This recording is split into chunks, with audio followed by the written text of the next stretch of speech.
has been a site of human activity for over 10,000 years and is rich in Indigenous history. This land is the ancestral and unceded territory of the Algonquin Anishinaabe Nation. We are grateful to the Algonquin ancestors who cared for the land and water in order that we might meet here today. We are also grateful to the Algonquin people for their contribution in the making of the Rideau Canal, which runs through Smith Falls. We are mindful of broken covenants and the need to reconcile with all our relations. Together, may we care for this land and each other, drawing on the strength of our mutual history of nation building through peace and friendship, being mindful of generations to come. With that, I'll call the meeting to order at 6:11. We'll start off with the approval of the agenda. Now, I noticed there are some changes. Is there any other additions, amendments people want to make before we adopt? Councillor? Yeah, I'd like to add the Beckwith Street Bridge rehabilitation. It's already on there. Sorry, that's on there, and add the accessible washroom signage. Sure. We talked with the DBA last time. Yeah. Chair Bingley, do you want to have Councillor McGuire's go A and B in priority issues? Sure. Okay, back to back.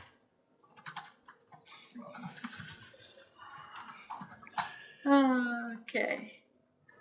So if that's the only amendment, then I will ask for somebody to approve the agenda as amended.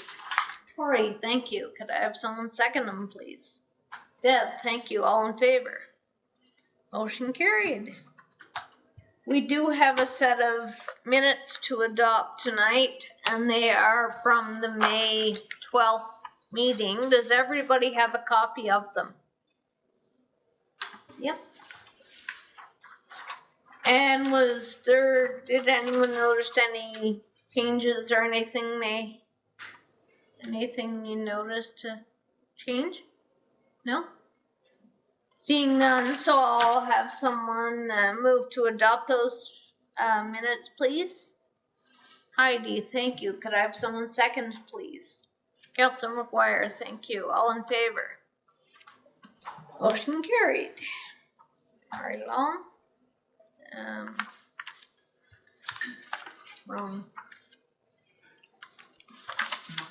Okay, and now we will move on to our next disclosures of monetary interests. Anyone have anything to disclose tonight?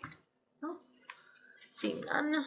Okay, seeing that we have no delegations this evening. Sadly, no. We'll move right into our priority issues, and I'll turn things over to Councillor McGuire to talk about the Beckwith Street on the Chambers and Lombard intersection. Thank you, Madam Chair. Sorry.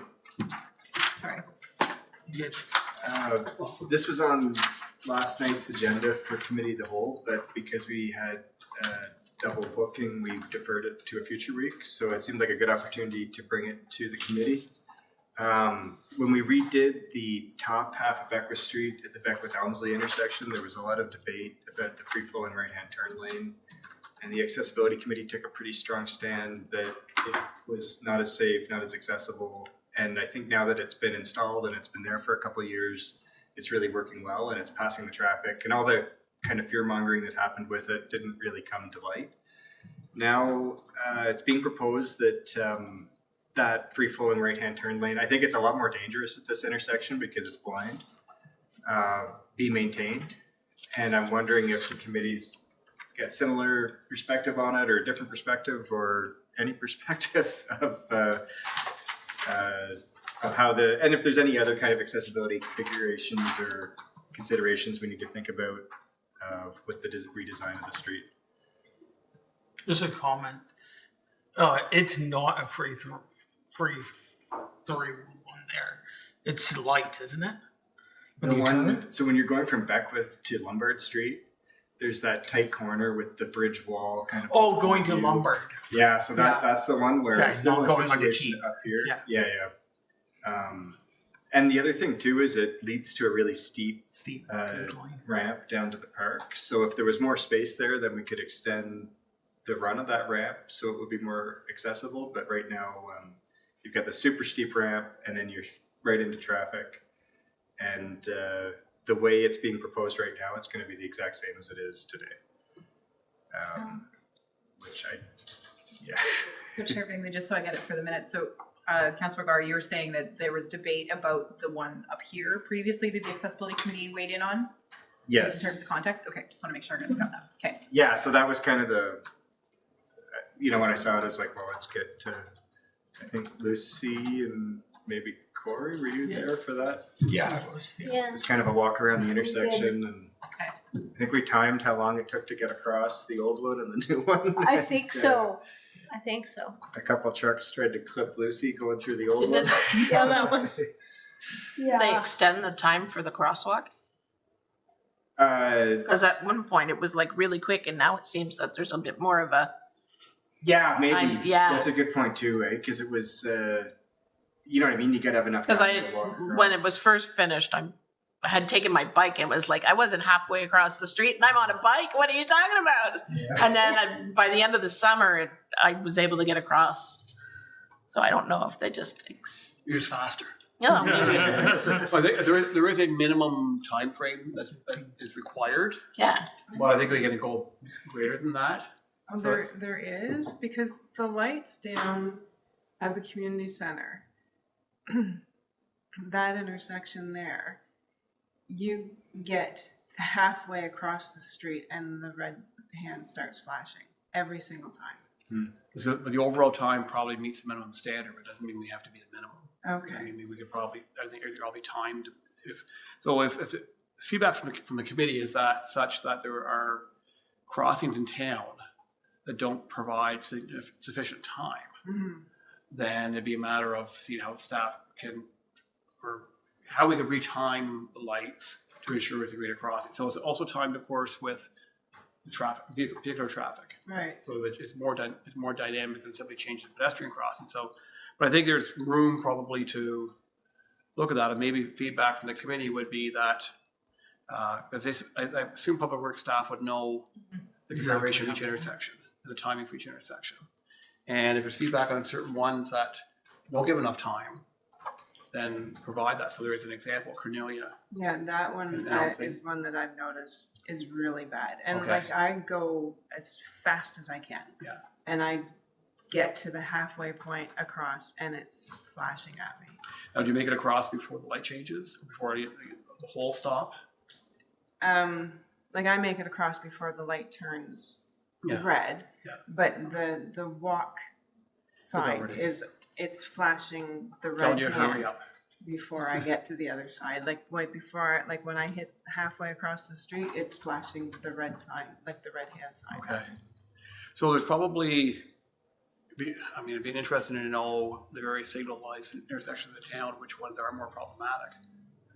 But staff, maybe that's at a future meeting, we can have a broader discussion on that, and you can check in with staff in the meantime to know about the timing. I didn't realize that the timing could be changed. Counselor? on them. And I know too, like on Becker Street, there was maybe a month ago, the timing got off between, like they're all supposed to be green at the same time and then they all go red at the same time. So I'm guessing if that can get knocked out somehow, the timing of blue lights could also potentially get knocked out. So if there's ever one we notice where it's like this has gotten shorter or it seems to change, it's probably worth Mentioning. letting public works know so they can, because it seems, I don't know if it's like power surge or power outages or what, but sometimes. Or was it changed on purpose for some reason that we're not aware of? Yeah. But Yeah, But good to, Cause that's a very busy intersection. yeah. it is. So. It is. I will not attempt to cross there. Yeah, At to the Like- hospital or to the. no, I won't. that's good to know. So- Yeah. There's a lot of. Oh yeah. So which, Maybe now it's you're crossing worth- Cornelia or you're crossing Elmsley? I was crossing, like going, like towards the hospital, like so So from. Cornelia. Across Yeah. Cornelia, yeah. Yeah, Yeah, so from the across. community center across towards the hospital, Yeah. yeah. So that's Cornelia.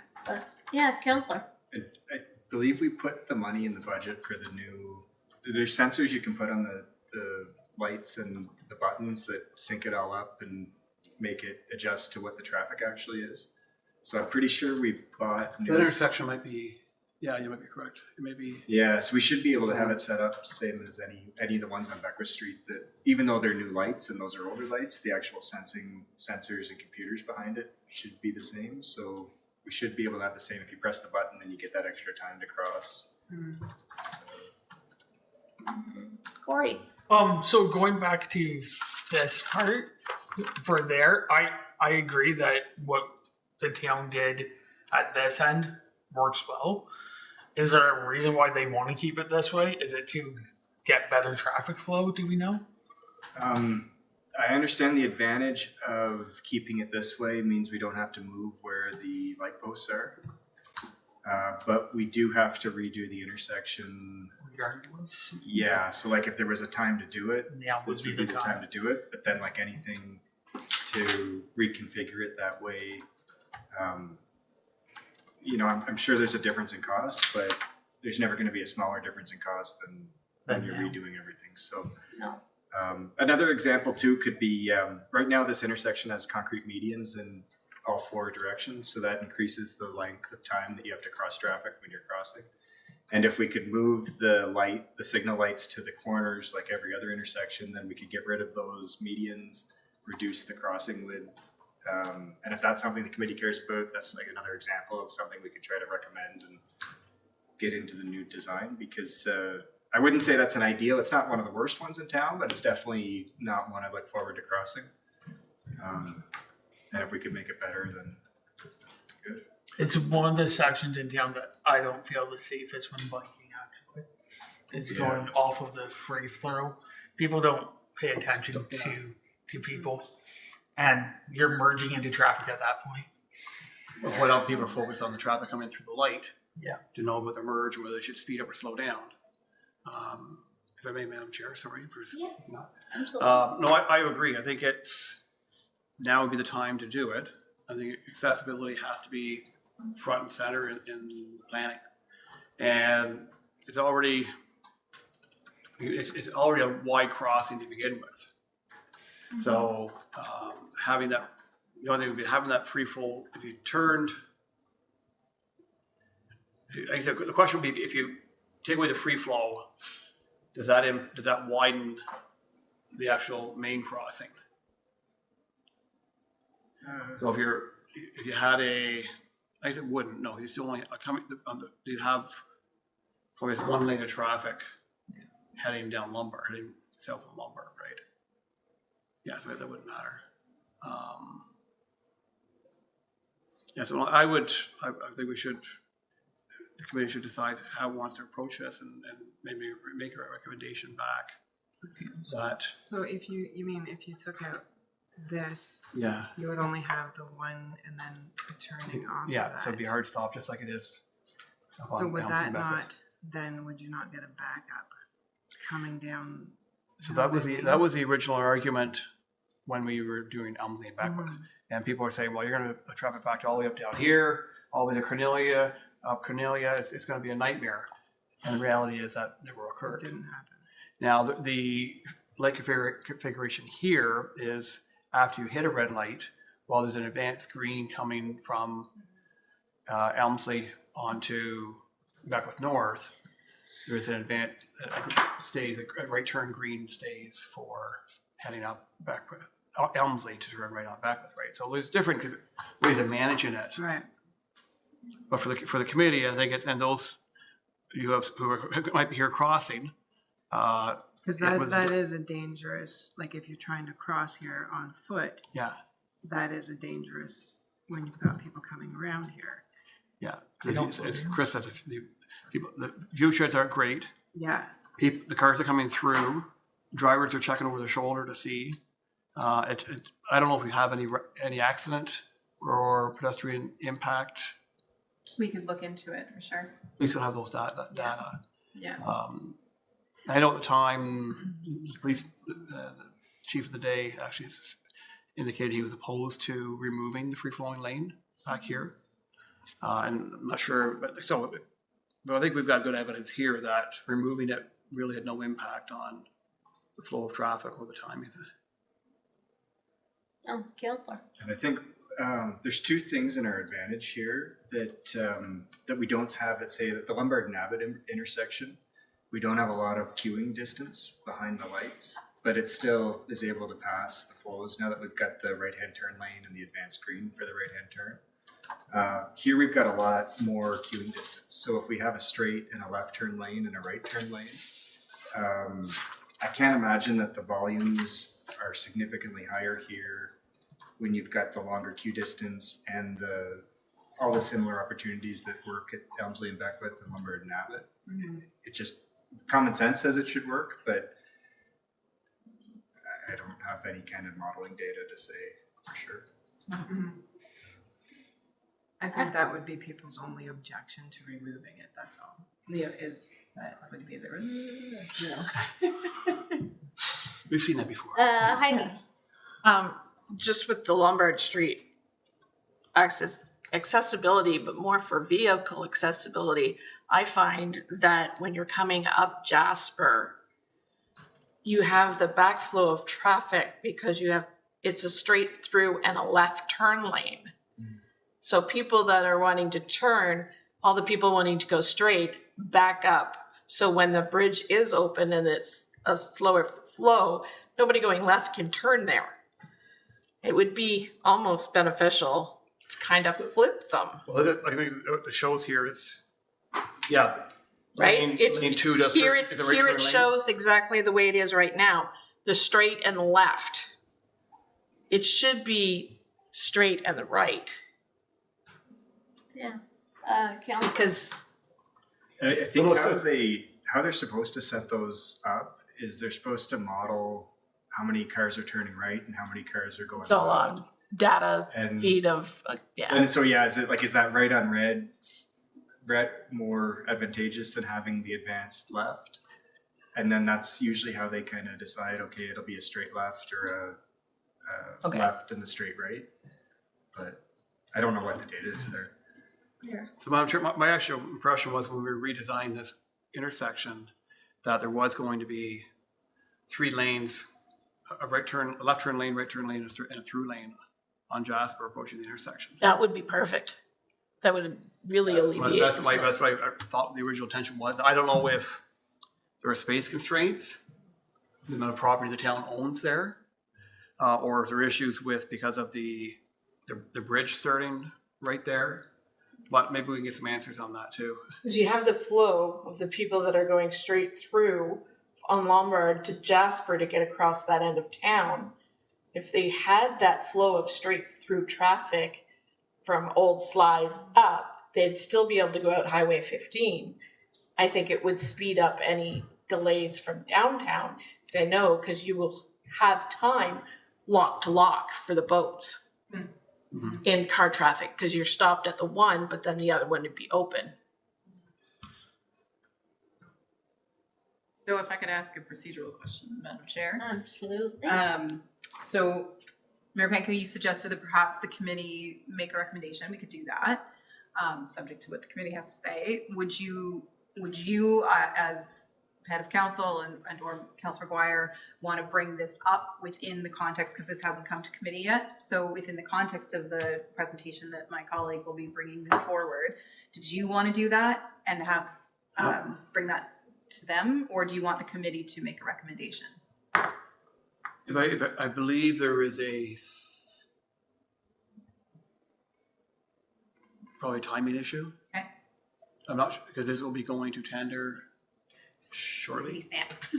Very quickly. And so I think a recommendation coming from committee that can be shared with staff, and then additionally to that, Councilor McGuire and I could raise it at committee of the whole, but I think we need to make sure staff are aware of the conversation tonight. Okay. It might be a couple of weeks before it gets to a committee of the whole agenda. Councillor. Good Yeah, idea. I think the thing is if we do go forward with this, and my understanding was council gave the direction for looking at that and designing that already, but I can't find the minutes on the new website. But if we have the political support to get rid of that right-hand turn lane, the geometry of the intersection is going to need to be redesigned. And there's no way that tender in a week or two deadline is going to be met. So from that side of it, if somebody if the committee wanted to come at next week when this comes up, as a committee of council, I don't think we have to follow the delegation. We still have time to get out of the agenda. I know the agenda's heavy. Okay. There's still Mhm. time to get at it. I'd be happy to remove some of my items to make room for something else. I didn't say that out loud. You nominating the agenda again? Not this time, no. Just supporting it. So, just if I could, Lucy, so there's two ways that we could potentially do this. And so one is to direct or create a motion, recommended motion that I actually bring something to the staff to then say to council, you need to direct staff to go back. That's more of a heavy. So I come in and say something like, Accessibility Advisory Committee recommends that council direct staff to assess the feasibility and implications of removing the the slip lane or whatever we want to define it as. That would be a little bit more specific, and then council has directed public works staff to do that. The other option is you could put a motion on the table tonight to direct me to go have a conversation with my colleague and say, we'd like to do this, please consider this. Is this a possibility? There's less, not requirement, but there's less of an impetus to do it potentially. And then following up with when my colleagues bring it to the committee of the whole, that could be supported from the horseshoe with Councilor McGuire and Mayor Pankow. And The former, sorry, it takes a bit more time because I'd have to get on the agenda and bring it to council next committee of the whole, which I think is when this is coming. And so it Just may Monday, not right? be. Just a thought. Committee of whole would be Monday, right? Yeah. So, And it depends if somebody actually wants to come and Yeah. talk on I in can't. front of the camera, right? That's another. It's not. I don't know. And I think as long as we've got a strong direction through emotion, then council's going to consider that, right? I don't know. whoops, just cut away. So what if we went the secondary route? I could, Lucy. So recommend a motion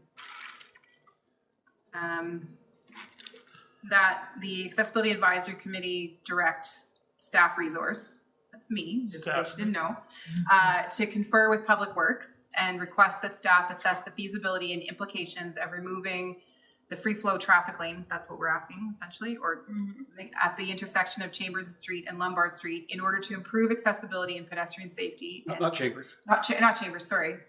Where are we looking at? Beckwith and Chambers, yeah. No, back No, with No, God, oh my Atlanta, I'm in the wrong, I'm in the wrong Beckwith and map. Lombard.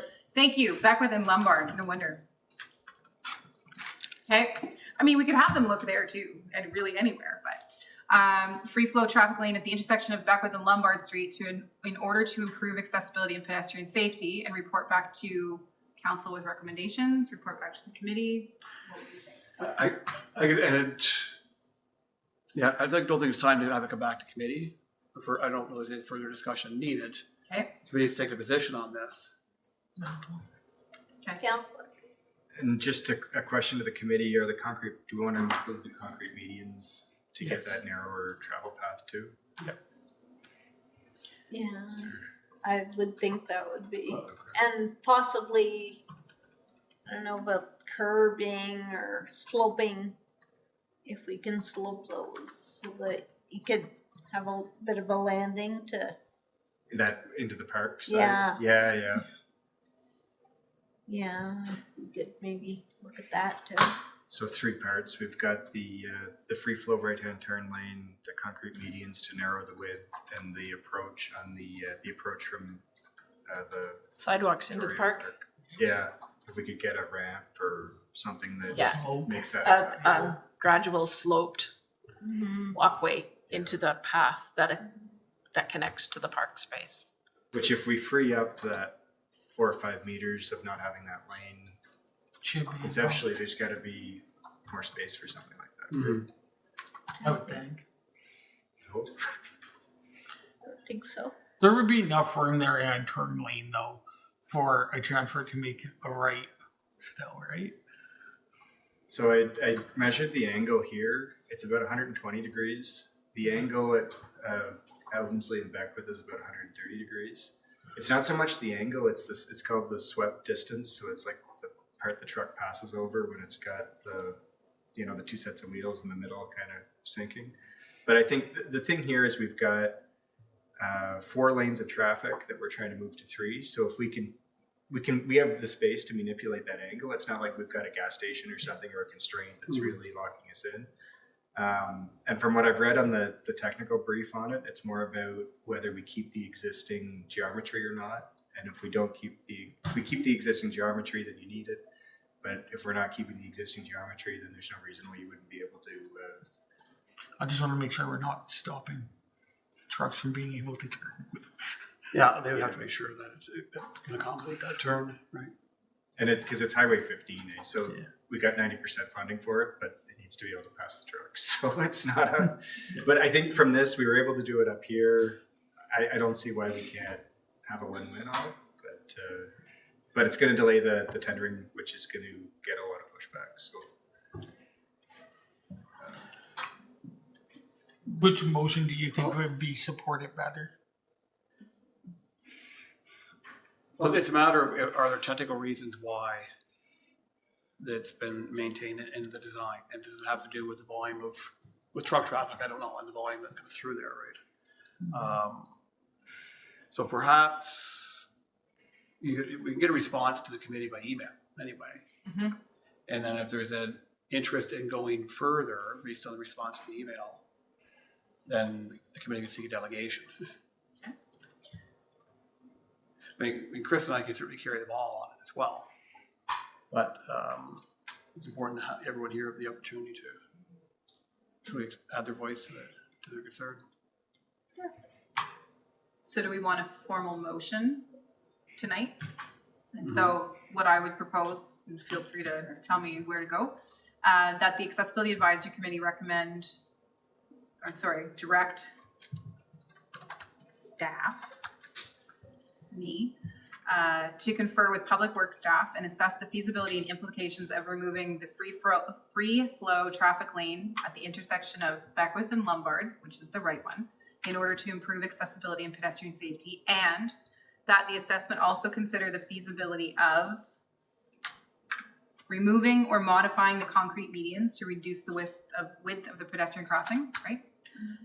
Reducing the slope of the accessible entrance into the park. That would be Victoria Park. it's an inaccessible entrance. Currently inaccessible. How about that? Inaccessible. I mean, it's more like a toboggan hill than anything.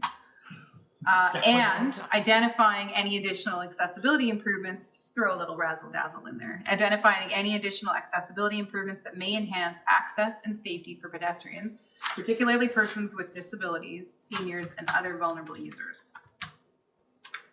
Anything like that? I like it. I Like it. like that. I'll move that motion as read by Stephanie because I'm not rereading it. Do you want me to include the part with the razzle dazzle? Or? Sure, you do whatever you want. All right. So. So Corey's moved it. Could I have someone second him, please? Seconded. Excellent. Can Alrighty, thank you. So we'll bring that motion. All in I favor? add a Another comment? motion? No, but I do have a comment. Can we get email through the committee on their thoughts? Like Director Mamon's thoughts? I'll bring it back. Thank Sure, you. sure. Yeah, just want feedback. Sure. Thank you.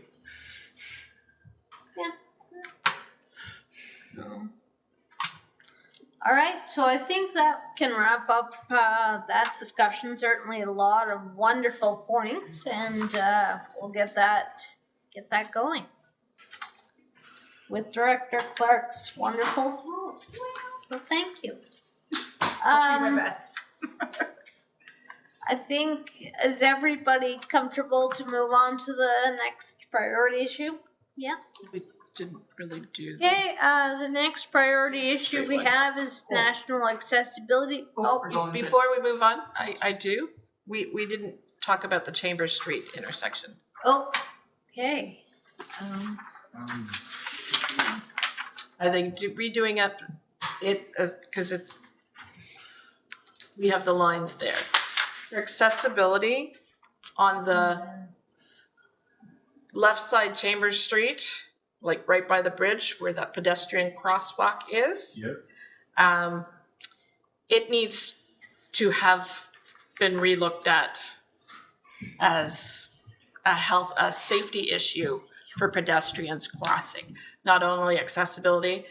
Given that I work across the street, just up a little bit, and myself, when you cross at that intersection, the cars that are turning left do not normally pay heed to the people walking across the street or people going from Chambers Street onto Lombard. Numerous times there have been near misses. So sorry, describe So it. it's like, because, Which crossing which way? so if you're crossing from the right side, so you're on Chambers Street Yeah. and you're crossing over Two tappers. to the tap Oh, if house. you're on the south side. Okay. by Mobile- But if you're Mobile on, corner. that's the north side is fine. Yeah. If you're on the south side, which is right by the bridge, which is kind of laid back in from the buildings, from the people turning left, numerous times they have come, especially if they're on the yellow or whatever, you're still crossing, numerous that, like, I have like tapped cars when I've used that crosswalk to cross back across the street of almost getting. And I mean, I'm not as accessible as I used to be now that I have the cane, but for people with, Hit the curve with a cane anyway. Now. yeah, well, now I have a weapon. But with mobility issues, strollers, and anybody with accessibility, that is an issue. I've seen it coming out that intersection does cause issues with the motorized transport and people walking on the south side of the street. So I don't know if the crosswalk can be moved a little further north or completely, because the way that intersection is, there's a little bit of a dip. Yeah, Counselor. I think it's a really good Good point, point. Heidi, and I've had that problem too, and I don't cross there a lot, so I figured it was just me, or I don't know, but I think, so yeah, to look at the configuration as well. And especially where that's the main part of where the bike route actually Yep. starts. Yeah. Because it's not really defined once you get onto the bridge, which may be for future, but at this point in time, so if you have the bikes coming down, it could be a bit of an issue too, so. So I wondered too if we, if we looked at if the configuration could be optimized, but also if we looked at, if you press the button, if it gave an advanced walk for people crossing, or if we could set it up to have that. You know what I mean? If nobody presses the button, then the traffic gets the right of way. But if you're standing there, you press the button, then it's going to give you a 15-second or whatever you need to get. Once you're in the intersection, then the car hopefully sees you, but you've got that head start on them. Or like once they start doing that left turn, it's hard to. You're not going to walk in front of them, right? So I don't know. Those are two ideas. Maybe we could try to take. Yeah. All right, sorry. This come up last year, but it was more the concern from this person who uses a motorized wheelchair that it is the people who are heading north, across the bridge, heading north, but turning right on Chambers. So people coming up and they are turning right, oblivious to the people who are trying to cross Same issue. as well. So same issue. Now at the time, Director McMunn had indicated. It's come up a few times, contemplated removing the east-west crossing on Beckwith on the south side of the intersection. That seemed to be the troublesome crossing. So that you would just have to accept no one would cross there. You'd actually have to cross The north Chambers and cross on the north side of the intersection. And that, Which is the better crosswalk, and that's, Yeah, I use that the majority of the time now anyways, I think that's But safer because for that traffic flow. is still there. If you're redivining and, I mean, So we just be you removing can that remove one. that and just have it as not. I know we don't like removing walkways and stuff, but So should we add this to the motion? Can we amend the Separate motion? motion? I say keep it separate, yeah. Separate? Separate motion because it's a separate intersection. Yeah. Same project, but separate. Separate intersection though. At least that way, if they deny one, they're not denying both. Well, the motion, if I may, is technically just, well, technically, is Yeah. for me to have a conversation, so I won't Sure. let you know if he denies me that, but, so do we have then essentially a very similar motion? There's obviously no concrete, barricades we need to remove or anything like that. We don't need to talk about the park because the park is behind us. Do we want to just direct in the same language, the motion around, ensuring safety, accessibility, pedestrian crossing, things like that? Something I can try to work with And that. use the word to remove that crosswalk. Do we want to suggest to remove the crosswalk? Do we? Sorry, which crosswalk? the The south south side, side. Chambers, Chamber Beckwith. to Beckwith. Is it better to remove it or is it better to make it safe? It's better to remove it. Because I don't know. There's no making that safe. I guess my experience with the William and Beckwith intersection is it's not supposed to be a place to cross, but it is a place to cross. So is it going to make it more like, say we remove it and in theory we've made it more safe because people aren't crossing there, but if people keep crossing there and now there's no protection or no marking, I found kind of, I wish we had put a pedestrian crossing at William and Beckwith because people are going to cross anyway. I think if we had the advanced crossing, like they've got, like there's a lot of intersections that have that advanced crossing, let the pedestrians get out there first. If we could change the angle of it to make it more visible or, yeah, like that, I would say might be better than just getting rid of it, but. Corey? So the biggest issue with it being there is it's the right turn lane from Beckwith onto Chamber, and then also the left turn from Chamber to Beckwith. Yep. Like if you have two cars both turning and person trying to walk, the chances are one of the vehicles isn't going to see the pedestrian. Either way you look at it.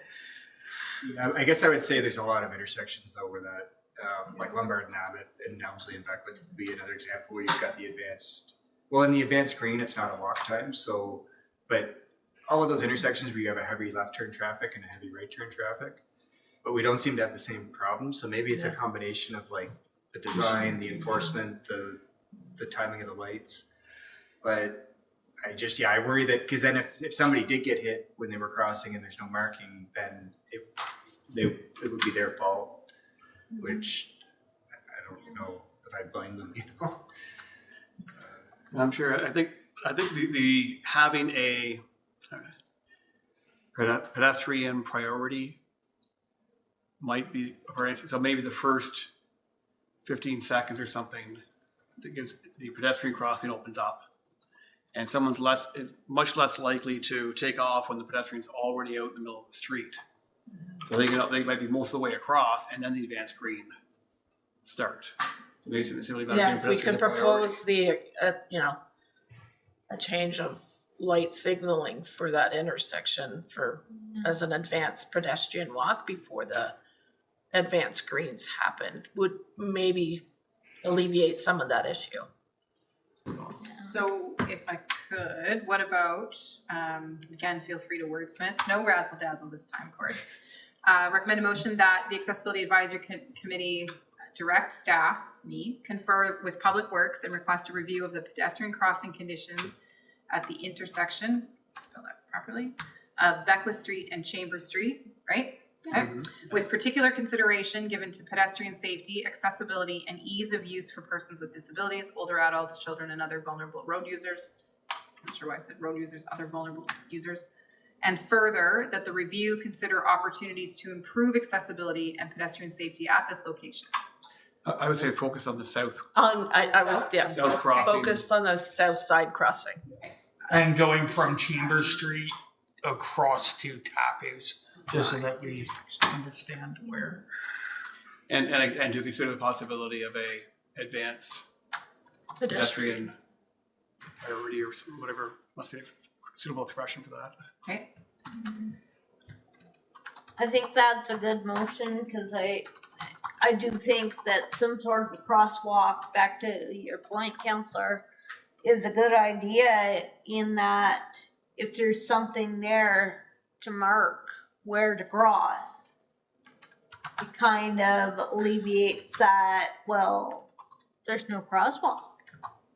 You know, people have no grounds to fall back on us, because we've covered that. So But I I think think, people still use it. Yeah. And that It's like becomes a the risk. No stop sign, and then all of a sudden there's a stop sign. yeah, No one sees it. No one sees it. I will Yeah. also admit that I am not good at cars. I'm good in a car, driving a car. I'm not good at walking around cars, and I am one of the people that will just walk across where I think a crosswalk should be. So I'm grateful that you are advocating potentially keep it there. Yeah. For my own safety. So to wrap that up, the recommended motion with some additions is that the Accessibility Advisory Committee recommend that staff confer with Public Works and request a review of the pedestrian crossing conditions at the intersection of Beckwith Street and Chambers Street, focusing on the south side of this intersection, with particular consideration given to pedestrian safety, accessibility, and ease of use for persons with disabilities, older adults, children, and other vulnerable users. And further, that the review consider opportunities to improve accessibility, i.e. advanced pedestrian signaling or similar, and pedestrian safety at this location. Yeah. Is that gonna work? that sounds good to me. Mindy, I will. Aye. Motion. Oh, sorry. Heidi will move that, okay. Counselor, Could we add the Beckwith and Elmsley for consideration too? Because I think of the now that we're having this conversation, it's like I have this problem almost every time I walk to council. I'm crossing and somebody tries to drive into me. So maybe that we're having this conversation. Maybe it's just, maybe it's not just me, Is it on your way to council or is it after council? Don't read into it. But like keep it, you know what I mean? We've got the specific concerns of that, but maybe just, Mhm. I don't know, is there a way we could? So, if I could, is it specific, are the concerns at Beckwith and Elmsley that you're discussing very similar or the same as what we just discussed? I think Corey's point about the right-hand turn, Right. up here it's more the right-hand turn that you can't get across, but down there it's the left and the right because there's nobody coming from the other direction. So because they don't have to worry about those cars coming, I Okay. think that gives them kind of the free license. So maybe it's different enough that it's not the same, but if they could do something that, I don't know, I guess if we get a solution there, then we could apply it up the street too, right? It's not, but this is definitely the worst one. Oh, yeah. I mean, we could push our luck. Go for 3, but three? it's up to I you. think we remain with the 2 that are on the table already. Okay. Get the results from there, and then at an additional meeting when we're doing a follow-up from this, table any other intersections at that Good point in idea. time.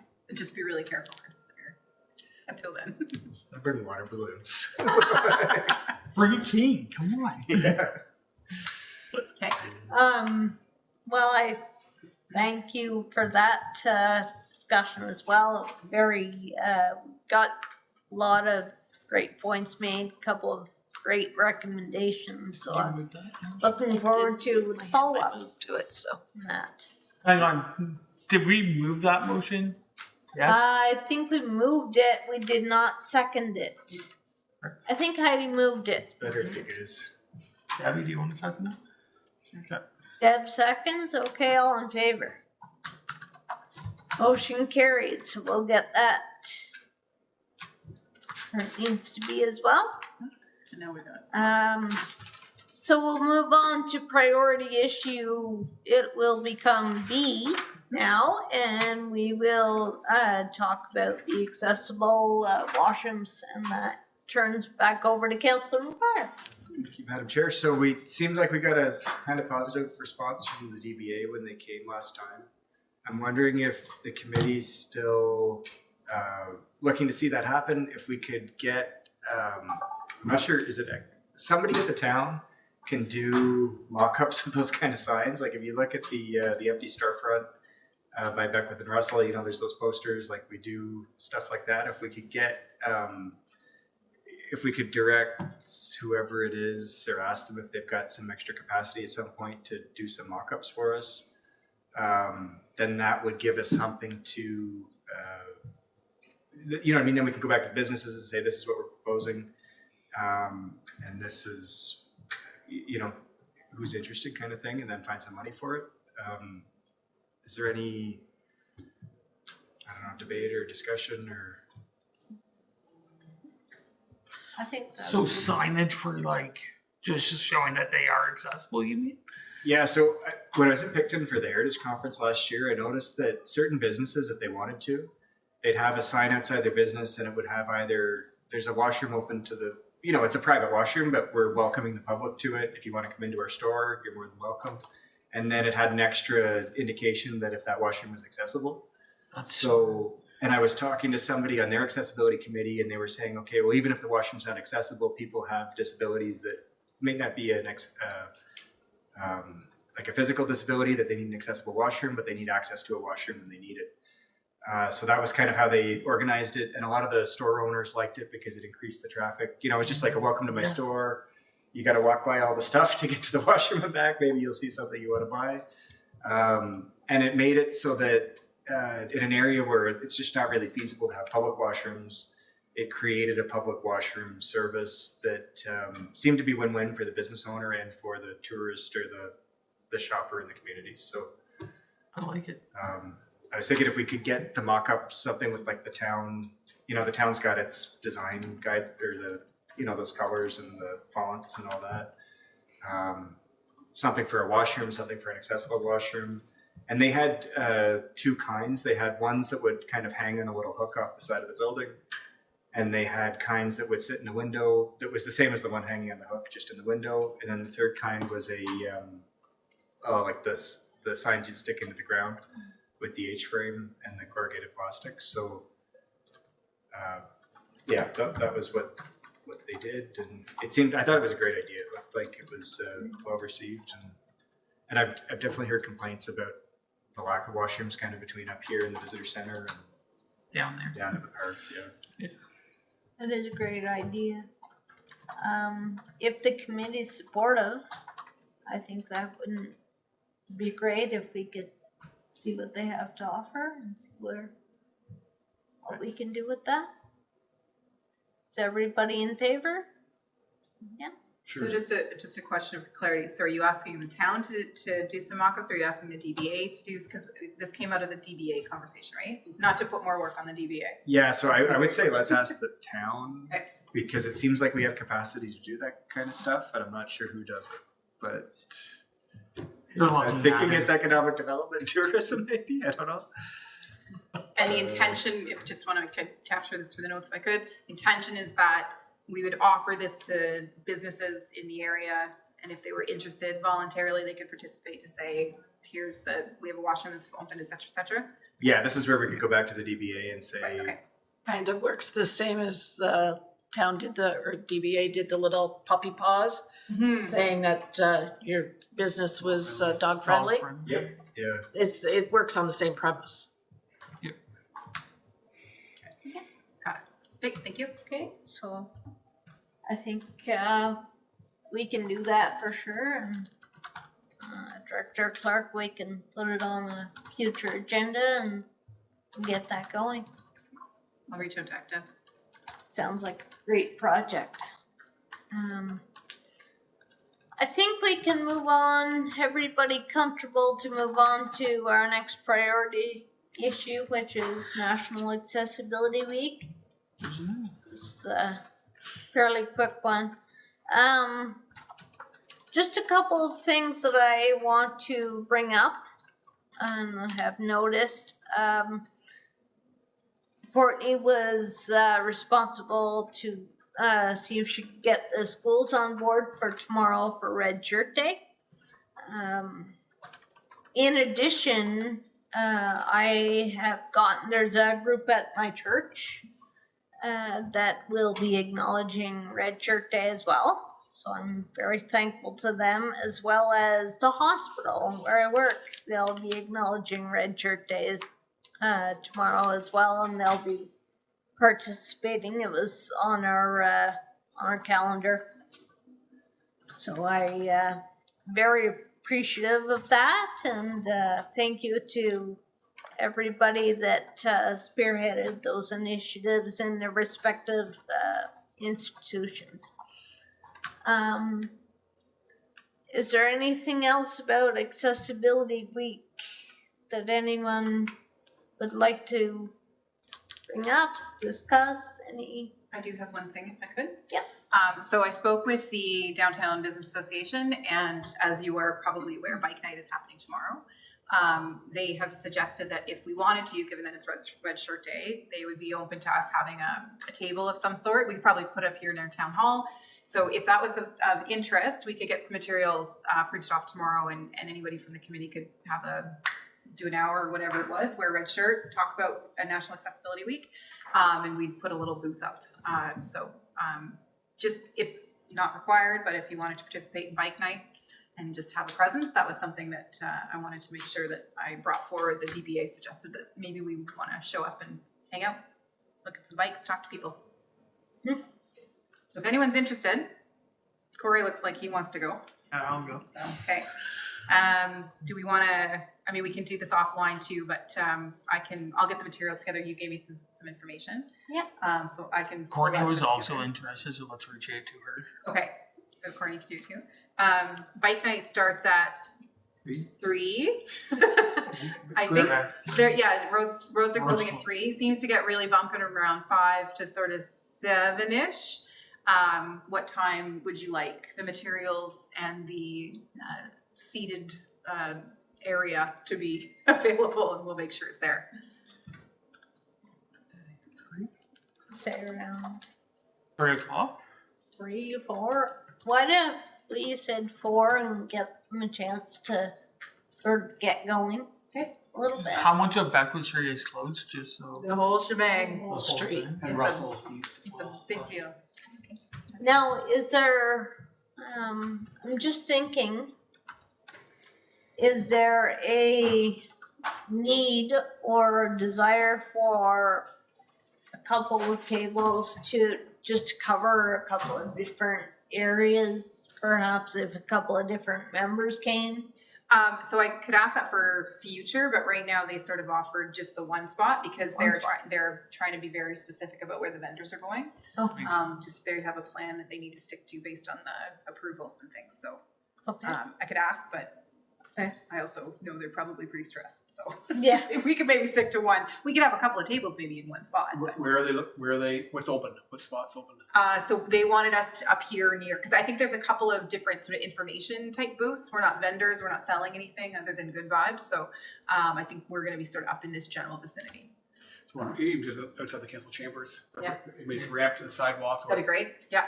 Level and. Sold. It's our property. Sold. Yeah, we can do that. Okay. And it's shaded, which is Yes. That's Yes, that's very good. nice. nice. So if I got this right, 4 till whenever you 4 get till- tired of it.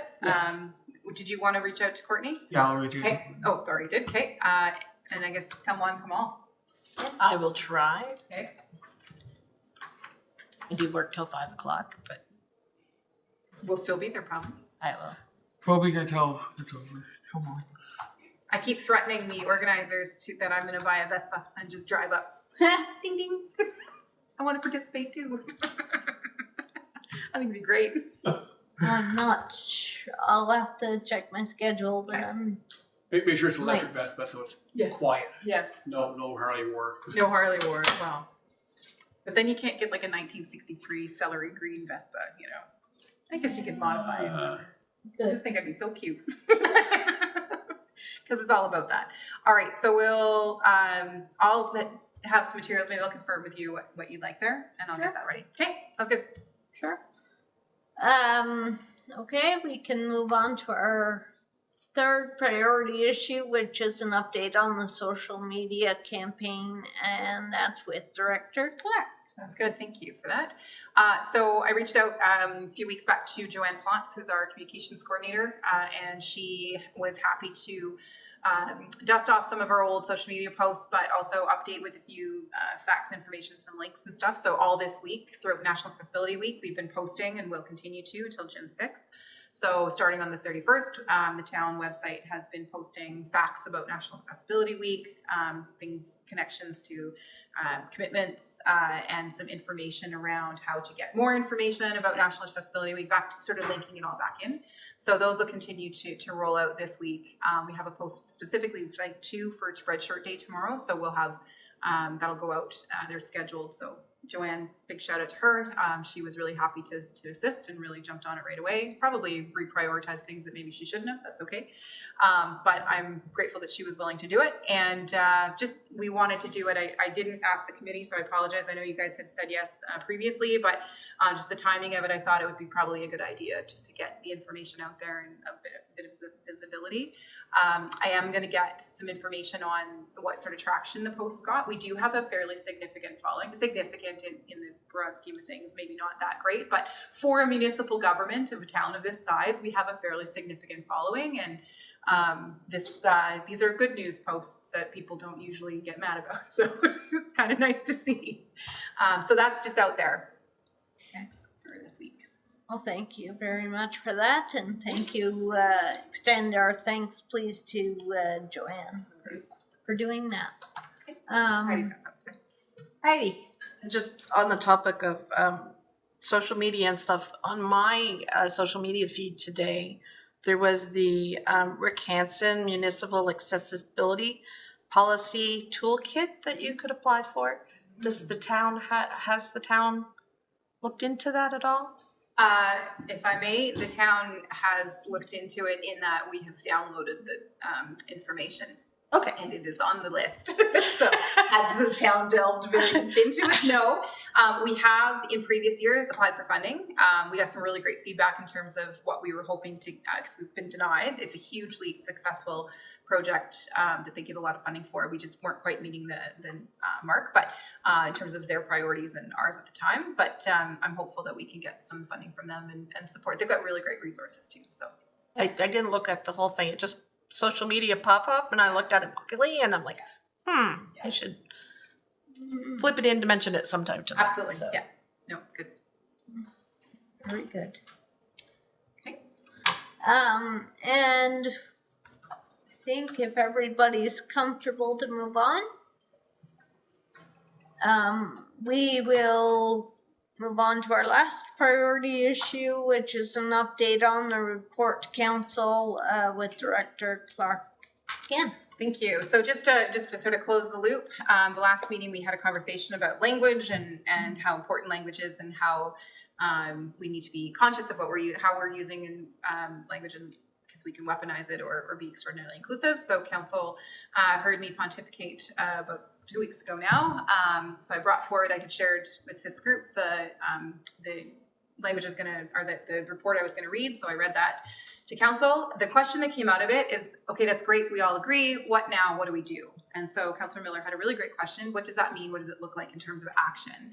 So I don't think we need to answer that necessarily today, but is there something maybe we can ponder between now and the next time we meet? Are there specific actions that council can take broadly and the town can take to be good leaders, better leaders, the best type of leader in our community around using accessible and inclusive language and things like that? So are there steps that we can take? What does that look like? And I think there's some fairly simple things in terms of policing ourselves, but more broadly as an organization, what can we do? So I appreciate Councillor Miller's comments and question, and I think it's the gauntlet has been thrown. So let's find something that we can give back to council.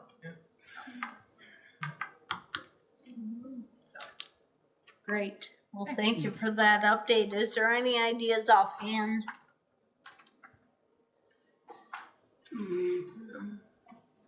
Do. Mayor Pankow. I guess for members of council, I would say staff to set an example for the community Mhm. would be, we have a code of conduct which we all adhere to. And perhaps we can review that code of conduct with the accessibility lens, I guess, and a